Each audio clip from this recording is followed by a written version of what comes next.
And welcome back to Miniature Dragon Comic Review, coming to you live from the home of the Naked Bike Run, wannabe Druid Forest dwellers, and the worst mountain pass ever, Seattle, Washington. As always, I'm your host for the evening from a galaxy far, far away, Daniel Doc Gentry, and just back from dinner with the Addams family at the Addams Family House, our comic gurus from Miniature Dragon Studios, Woody and Alex. Welcome, gentlemen. Hello. Good evening. So, sorry we're running a little bit late. We had some technical difficulties getting started here today, and we were supposed to have a guest. Turns out they're not doing too good, so get Our better. guest is having technical difficulties, too. Internal technical difficulties. Yeah. So, sorry we're late. We're running behind, so let's just jump right into it. We are talking about Black Science today. Woody, you recommended this to me. What is it that made you want to do this? Well, because it's awesome. It literally, like, the first couple of pages hooked me on the series. It deals with dimensional travel and the pros and cons of that. One of the things I find compelling about the series is just, aside from just being really relatable and dealing with the human condition in a very real way, it also has a similar premise of this old show from the 90s called Sliders, which was completely flawed. And this is kind of an example of how shows like that could have been done right and what they should have been. And damn, it's a good read. So, Alex, what did you think about it? This is a title that I've actually picked up. I would say besides Saga, this is another one that I picked up and definitely have enjoyed. I picked it up a while ago, and it's one of those few books that I actually read on a pretty consistent basis. I turned you onto it, right? It was a pleasure to actually reread it, volume 1. I feel like it has good storytelling, very interesting characters, a bit of a mystery, and the art is what really drew me in. It was just such a wonderful, creative style. Matteo Scalera, I think, is the artist. What about yourself, Doc? Did you enjoy this series? I did, and you guys were just running interference while I looked up some stuff. So this was from Image Comics. This is Black Science Volume 1 is what we're doing, the novel, not the actual comic book, which they entitled How to Fall Forever. I invited all the artists and writers on via Twitter, but nobody responded, so I do apologize. The release date on this was May 28th, 2014, with 160 pages, which seems pretty hefty, and it was pretty hefty to read, but I did enjoy it. So written by Rick Remender, and then you were talking about the art. It was Matteo Scalera and Dean White. I thought it was interesting the way it started. So let me hit the big three, my big three, before we get moving. Which art is spectacular. You're seeing the pictures scroll through the screen. I thought it was amazing. It was really well done, really well thought out. Each part really met what was happening with the scene, which is I'm not saying unusual. It was just unusual the way they did it. Here's a little blurb of what's happening, and here's a scene behind him. Here's the thought process he's having. Here's a scene behind him. And this is beautiful. Lots of color, a lot of interest. Again, it did what Earth 1 from Green Lantern did, which was give you enough detail in the background to let your imagination get going, but the background didn't fully be detailed. So your imagination is what sets some of the scene. The stuff that's up front that you see is interesting and beautifully done. The storyline itself, give me a sec. The storyline itself was really well done. It was a story that kept you coming back for a little bit more, and it didn't seem like they had any, I call it writer's block, when they were doing the story on this one, where you just felt like they were trying to fill in for something. It really did feel like they had a place to go every step, and there is some amazing plot points in this that definitely switch and catch you a little bit off guard while you're going. And finally, we talk about not the story, but the writing. Or I'm sorry, what did you do? Lettering. Thank you. Lettering, yes. We talk about the lettering, and the lettering in this I thought was pretty good. There were a couple times that I was a little bit confused on who was doing the talking at that time, but it really wasn't, all in all, it wasn't too bad. It brought me back. What I think about the comic book now, it's good. It really is good.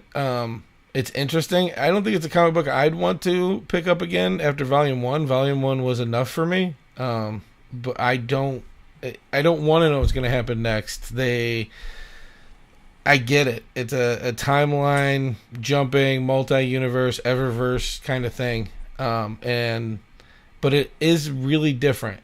Most eververses or even slider shows or stuff like that, you go somewhere else and somebody made a different decision, but the same house is there, the same gate is there, the same fence is there, the same people are there. Sometimes there's a little bit more advanced technology, sometimes we're behind in technology. These were totally different evolutions of the same world. And it's really cool. As you're watching some of this stuff go, you see frog people are in there. You're seeing there were lizard people. There were regular on the screen right now, high-tech Native American type people, which is really neat. Yeah. Well, but going back and rereading, and flipping through the first issue or first graphic novel, it's interesting to me that like how well plotted and planned out in advance the story was, because like I'm on the most recent issue, which I think it's in the 40s now, but it's like there's events paying off now that were set up in the beginning, literally in the first few issues, and it's really interesting how like the guy had the whole series literally plotted out before he produced the first issue. It's really, really interesting. And if you are on for the ride, you're on for a hell of a ride, and it's all connected. So, I mean, that's just what it was. It was a really good comic. It was fun to read. It's not something I'm going to go pick up again, but again, I'm not the avid comic reader here. The graphics in this, though they were good and they were very beautiful, it was a lot of... It seemed like the artist wanted to use every color that they possibly could. And for me, that's a little overwhelming. It takes away from the story itself. There's good ones where they use the color... like just the last shot that you just saw on the bottom of the screen, where there's the blast of Ray, or when they do the jumps from one verse to another verse. Those are beautifully done, but the rest of this was like, how much weird ass color can we shove into one weird ass thing at a time, which to me was overwhelming. It wasn't something I want to see. I like colors to give me enough of the details. Then that's what it is for me. And the art is supposed to be in the detail of that, and then I can differentiate between things. It started off good. The frog people were really well done. There's a lot of color in that with the leaves going on in the background, the difference of the waters, but the frog people were definitely a differentiated color. The people were differentiated colors. It was slightly easy to read. It was a little overwhelming, like you see in the fight scene now. That got overwhelming with the lizard people versus the frog people. It's really weird to me that this happened. It basically, for me, when I was reading it, I thought somebody literally like ate a bunch of crayons, threw up, and used the colors that came up to make it. That's the way of putting it. No, that's a different comic book. Yeah, totally. No, that's the Cosby sweater comic book. that would be Deadpool too. Well, the thing that actually hooked me when I was first reading it was how there's that initial, you kind of jump into the adventure right off the bat without knowing how the main characters got where they were, and then you see this, they're running through the forest, and then they're stuck on this cliff, and then the camera pulls back to show where they really are, and the scenes occasionally flies by on the screen behind you, Doc, but it's just like this revelation that that the island they're on is actually on the back of a giant turtle, and there's a whole bunch of them going through the ocean. And then there's all that lightning and stuff. It's just that whole scene. I mean, like, I'm not even doing it justice. That moment is what hooked me. Wait, that moment that has been repeated in movies and video games before this comic book came out, that's what hooked you? That scene, it was so fantastic. Like, in the actual definition of the word fantastic, not like so, like amazing, but like just it was so staggeringly unique for me. That like that's where they were. I'm like, okay, I got to see where this is going. We got to get you out a little bit more then. Well, that's what got me. Okay. And I definitely stuck around for the next several issues, and the story. I love a story that's really well plotted and really well thought out, and all the pieces line up. And this definitely, is everything that I want to find in a story. Alex, do you agree with that? Or I saw you laugh, so you know exactly what I'm talking about with the turtle thing. No, I totally get you, and it's like, I do like the art style. I do like the way that it's presented. I think, I definitely get your point of view of there is that level of almost overstimulation of like what's going on here. But I do like how it has this very painter kind of mixed media, this kind of um, barf of crayons kind of look to it. And you know, there are parts where it's like, oh, okay, yeah, that's kind of rinse repeat from like other cliche parts of Magnus Opum's, type of intros and whatnot. But it's one of those stories where it's like, for me, I really do enjoy this, and I'm not saying that it's like Beethoven's Ninth Symphony here, but at the same time, it's one of those films where, or like comics that I just really enjoy.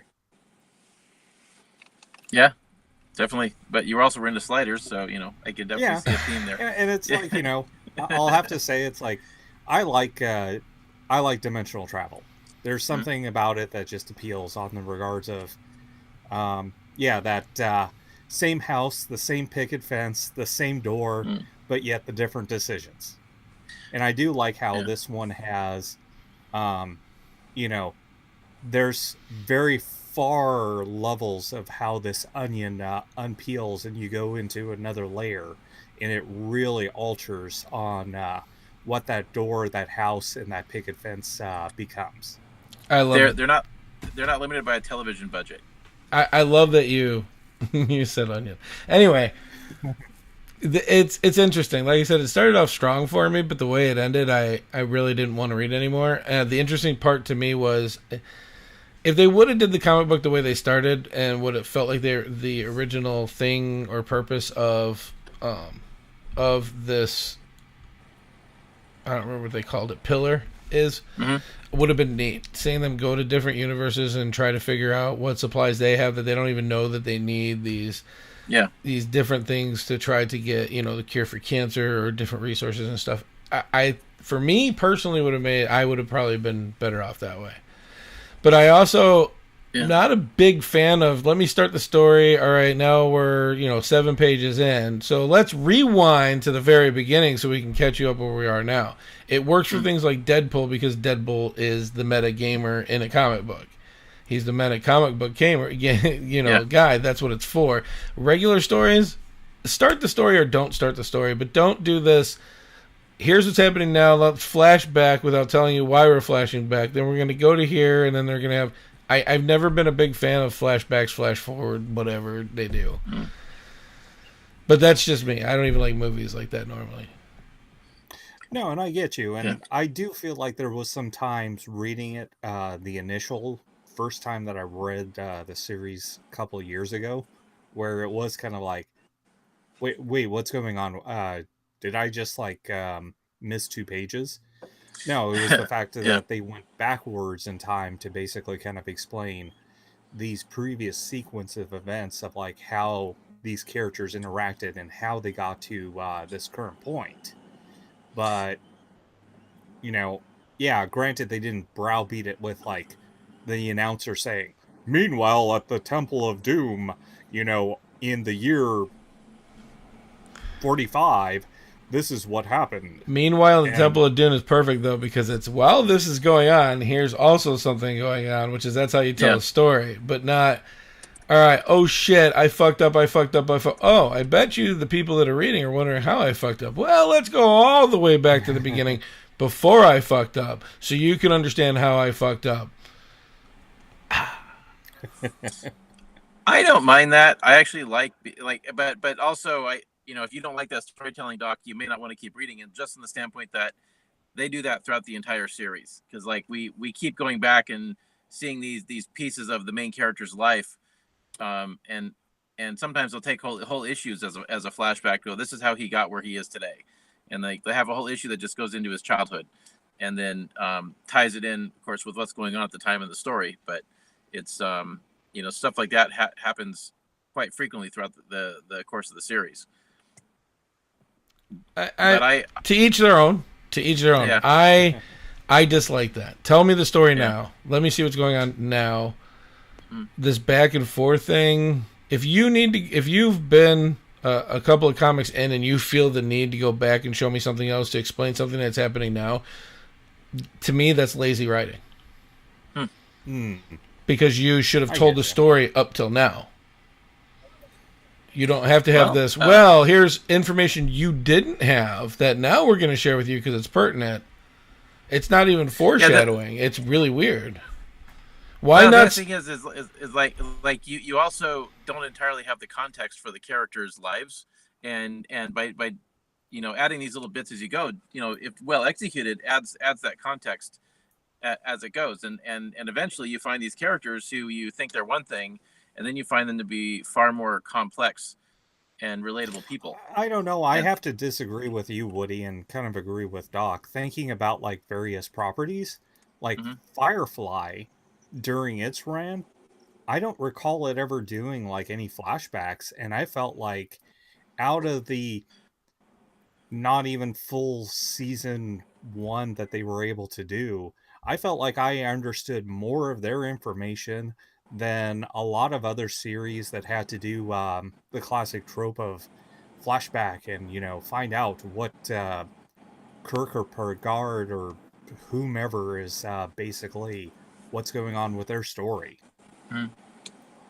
Well, all I can say is I'm enjoying the book. I'm on for the ride. I'm invested, and I'm as a fellow writer, I'm very impressed with how it's being presented, and I think it's being presented well.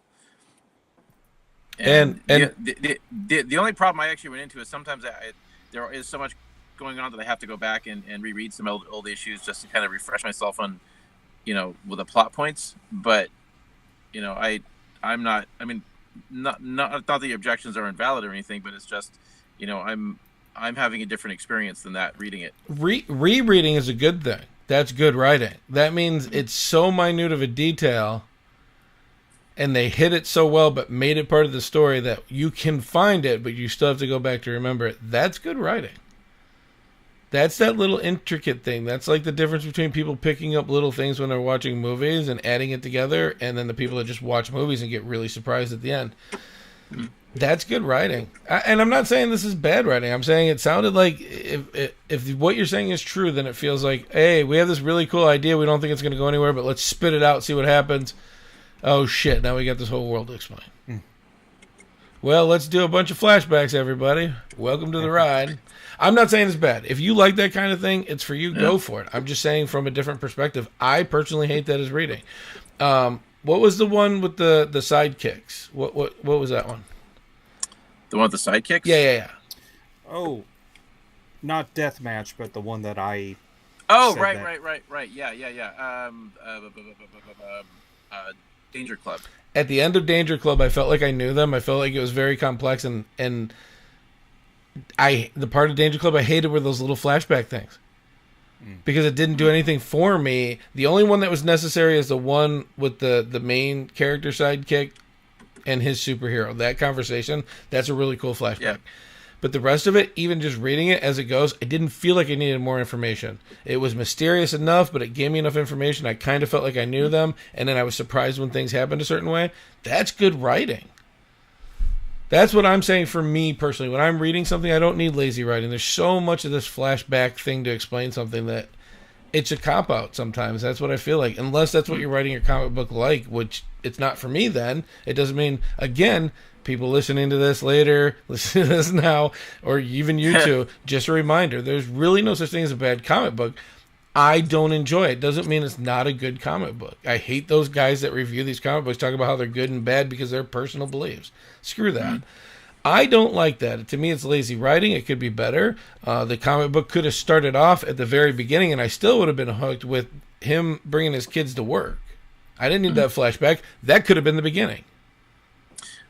Well, the flashbacks also go back to his childhood too, and I can tell you that information is contextually important later on in the series, and we couldn't have started it there. Okay, but we could have had him This is just me. I'm not a writer. I'm not. Yeah. But he could just have a conversation about something that happened in his childhood with somebody sitting around a campfire because they have to stop a second. That's storytelling. But that's me. Well, again, that's me. These flashback things don't mean that they're bad. And I don't need you to try to convince me that they are contextually necessary. Flashback, I'm not necessarily. A flashback is always necessary because a flashback usually brings back to that moment that you need to see it. Flashback after flashback after flashback after flashback is a badly thought out way to write a story. All it is to me, that's what it seems like. Oh, here's this new thing. How do we explain that? Well, we really have to take you all the way back to when he was 18 so that you can understand this one little tidbit that's happening in his life. Well, I'm having a different experience with the book. But I did break your model. This is a decent comic book. I do not love it, nor do I hate it. It's decent. There you go. Well, I would recommend this book to anybody. I mean, it's definitely not a mainstream book for sure. If you're totally into Spider-Man and the X-Men and Superman, all that stuff may not be for you. But if you're definitely looking for something different, this is an excellent book, and I recommend it. I would totally give it a 5-star recommendation. If you're still into X-Men, I would like to have a conversation with you. Write us. Well, I invite this. I will do this on my own time, not even on a Sunday show. We will have a personal show, you and me, live. I would like to know what you see in the X-Men still. Because I am a big, old X-Men fan, and I am offended by what they've done with X-Men. But anyways. I am on board with you on that one, Doc. As an old X-Men fan, I agree. The day that Chris Claremont left Marvel is the day the X-Men died. But if you are a fan, I would love to have this conversation with you. I would love to do it on air. If you don't want to, just write me and tell me you don't want to at mdreviewcast@gmail.com or hit me up on Twitter at IamDMDoc.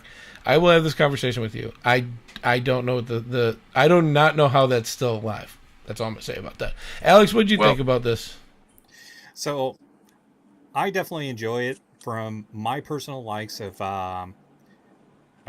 things like sliders and various other kind of sci-fi dimensional travel and even fantasy travels that deal with other dimensions, this is something that's up my alley. So I really liked it.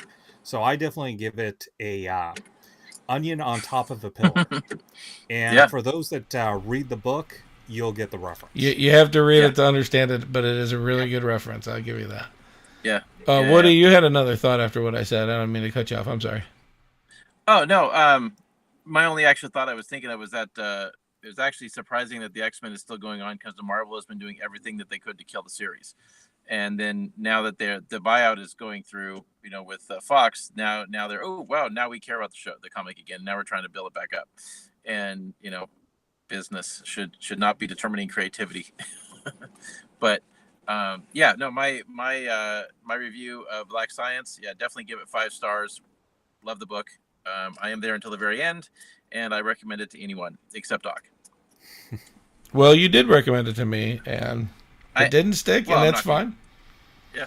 Hey, it's the comic book world, people. This is not. You're not going to get home runs every time. No, you're not. But I will say, from an RPG standpoint, if your interest is in creating a dimensional travel campaign, this might be a good book to read for reference and ideas of how to approach things. Or if you have an epileptic player, this is probably not the one you want. Yeah. But anyways, we're cutting a little bit short today. Sorry, guys, we had a start, and we just have to respect time. But I would like to just let you guys have the floor for a second. You got anything new going on? Anything you want to plug? Just still, working on the same. We've got a channel that we're building up, putting together some new content for it. Not quite ready for the big launch yet, but we've got some stuff. We just hit a setback where it turned out that the software we were using to record some of our content was cutting out at random. And so I now have to go back and re-record a whole pile of stuff. It's like, God damn it. I wish you knew a guy who knew how to do that stuff. Yeah. Well, Doc, you're doing a lot already. I don't want to ask too much of you. Oh, please. Chewing my mind on this that's where I nerd out. Alex, do you have anything to add for plugs? Yep. Today was my 15th episode of Comic Qjin. That's Qujin. You can check that out either on Facebook, on YouTube, or DeviantArt. And that's all I'm majorly plugging, besides this wonderful plug. That's awesome. Yeah. Read more comics, keep it nerdy, and live your dreams. See you guys later. Later.